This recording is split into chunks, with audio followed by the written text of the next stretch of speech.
80% of the British population say they visit a fish and chip shop at least once a year, and we consume 382 million meals from the chippy per annum. That's pretty impressive for a combination that's only been with us for around 150 years. For the first fish and chip shop only appeared in around 1860. Separately, both fried fish and chips were enjoyed by the British well before they came together.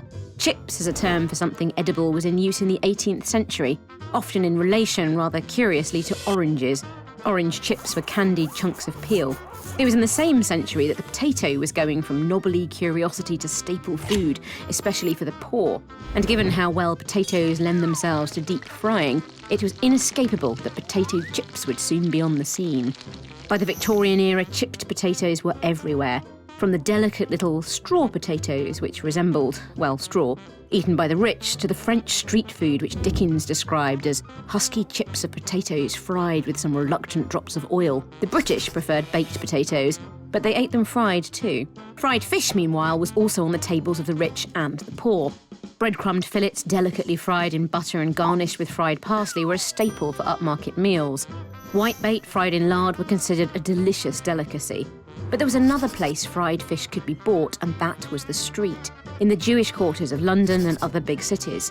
There, Sephardic Jews sold cold fried fish intended for eating on the Sabbath when no cooking was allowed in Jewish homes. It quickly took off, being cheap, filling and tasty, and fried fish shops and market stalls, hot and cold, sprung up in cities across the UK. It was inevitable that these two street foods, so popular with the masses, would end up being sold in combination. It proved a winning formula, and fish and chip shops took off immediately. Trawl fishing and the railway boom of the 1870s helped fish to reach inland areas quicker than ever before, and potatoes were already grown everywhere. By 1910, there were 25,000 fish and chip shops in the UK, and by 1929 there were 10,000 more.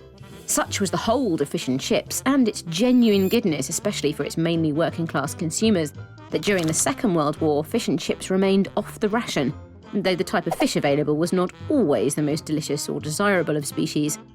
Across the UK, accompaniments vary, from the mushy peas of the north to curry sauce, ketchup, mayonnaise, or the chip shop spice, which is on every counter in Hull. Salt and vinegar remain the staples.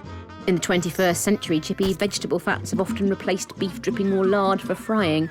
Newspaper used to be the wrapping of choice, outlawed unless fresh from the printers and unsullied by readers' hands in 1968. Now it's mainly plain paper and polystyrene, but the skillful wrapping and excitement of unwrapping remains. There are, however, fish and chips and fish and chips. Witness the disappointment on the faces of tourists lured by the promise of a great British delicacy, only to find they've happened upon the bad version, all grease and soggy batter.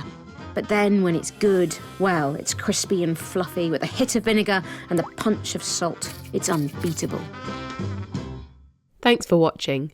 If you enjoyed that, be sure to check out these videos next. And if you haven't already, hit the subscribe button and click the bell to get a notification each time we upload a new video.